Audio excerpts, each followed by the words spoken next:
ZDTech. 3 minutes pour tout comprendre. Bonjour à tous et bienvenue dans le ZDTech, le podcast quotidien de la rédaction de ZDNet. Je suis Elia, votre présentateur IA, et tous les jours j'évoque avec vous un fait marquant de l'actualité numérique pour les professionnels. Aujourd'hui, on plonge dans les annonces d'AMD réalisées au CES 2025. Elle marque un tournant dans le secteur des PC destinés aux amateurs de jeux vidéo.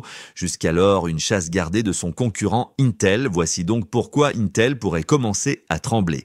D'abord, AMD mène une véritable offensive sur le marché des PC de jeux et cela s'est bien vu au CES. AMD frappe fort cette année avec ses nouveaux processeurs, notamment les séries Ryzen 9000 et Ryzen Z2.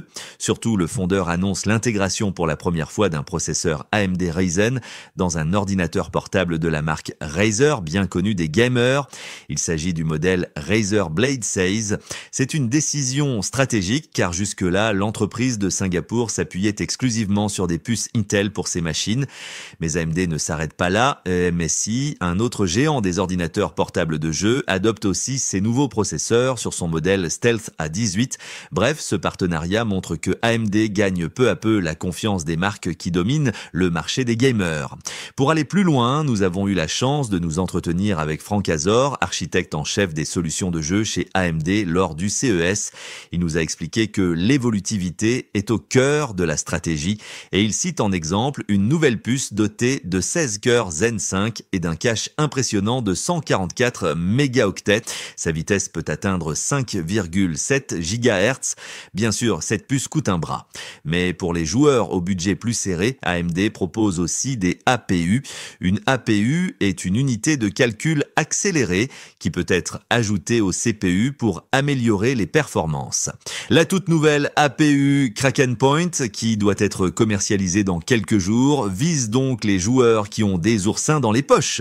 Et c'est malin puisque selon Franck Azor, 90% des joueurs investissent dans des GPU à moins de 1000 €. Enfin, il faut noter que AMD n'est pas qu'un rival sérieux pour Intel aussi sur le marché du gaming. Certes, Intel reste un géant, mais le fondeur est au milieu du gué et a perdu son PDG Pat Gelsinger à la fin de l'année dernière. La boss d'AMD depuis 10 ans, Lisa Su, a elle au contraire été nommée pour l'année 2024 PDG de l'année par le magazine Time et AMD ne veut pas s'arrêter à ses performances sur le gaming. La marque vise désormais le marché de l'intelligence artificielle et la 3D. Elle affirme sur ce terrain que sa puce Ryzen AI Max Plus 395 surpasse même des références comme le GPU Nvidia RTX 4090 ou le M4 Pro d'Apple dans ces domaines. Et voilà, normalement, on a fait le tour du sujet. Pour en savoir plus, rendez-vous sur notre site zdnet.fr et retrouvez tous les jours un nouvel épisode du ZDTech sur vos plateformes de podcast préférées.